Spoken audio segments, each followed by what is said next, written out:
is an announcement is made. Yeah. Clearly. Yeah. And the world celebrates it. Yeah. And if you read Ayabacho, Yeah. Lucas, and John Bakuro, they say, we are not comfortable with what you have put out. You need to retract the statement and make correction. Diplomatically, does this not send a wrong signal to one of the parties that, okay, No.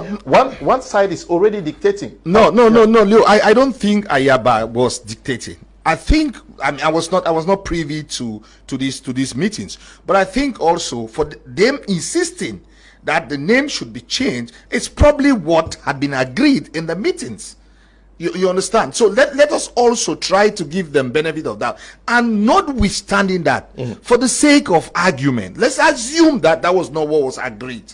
I don't think that the communique from Dr. Choayaba that the language or the name should be changed would pose a problem that government would dissociate themselves with a meeting that they were party. And Mr. Leo, the thing is that there's something we call in law similar fact evidence. Okay, the government has a pattern. I'll just give you an example. Let me take a walk down memory lane. In April 14, 2020, there was a meeting between the Director of External Research, the one they call DJRA, Mr. Eko, and Ayuk Tabe Julius, and other detainees in the Kondengi Central and Principal Prison. The meeting went on successful, and they agreed to have another meeting in 2 weeks. During that meeting, the first meeting, Ayuk gave, I think, 4 points to try to escalate the tension. The meeting was supposed to be held in 2 weeks. Unfortunately, we had the COVID pandemic. The meeting finally held on the 2nd of July. Lasted till 10 p.m. Held in Volier. They took pictures after the meeting. The agreement was supposed to be sent to the Prime Minister for onward transmission to the President. 2nd of July 2020. On the 5th of July, Emmanuel René Sadi issued a statement that government has never or is not negotiating or talking to anybody in jail. That is clearly a pattern. This is the same Emmanuel Sadi who on the 17th of January 2017 outlawed the Cameroon Anglophone Civil Society Consortium that led to this conflict that we have today. So it is a pattern for them, chickening out. It's a pattern for them. Yeah, but Barrister, you can't say that it is a pattern. What is the clear evidence that government had given its word to moving on with this process? So I'm just giving you an example of a meeting that the guy of external research, the DJIA, was there, and other people. And the same government said we did not send anybody to talk, or we are not talking to anybody in jail, which is clearly false because they were talking to in jail.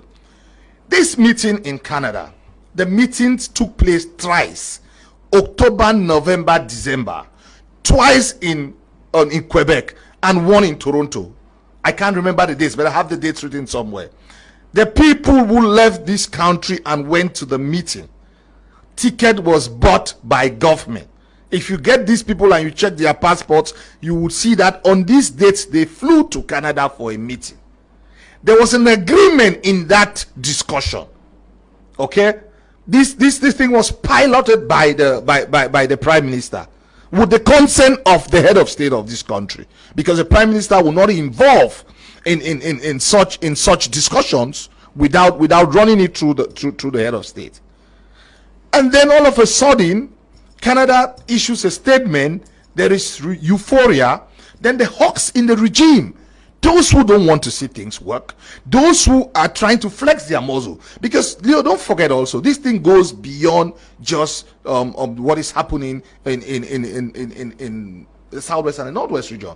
This thing also is power play. Who is in control? I need to cover my territory. I need to show that I'm the one who has power. This is what is happening.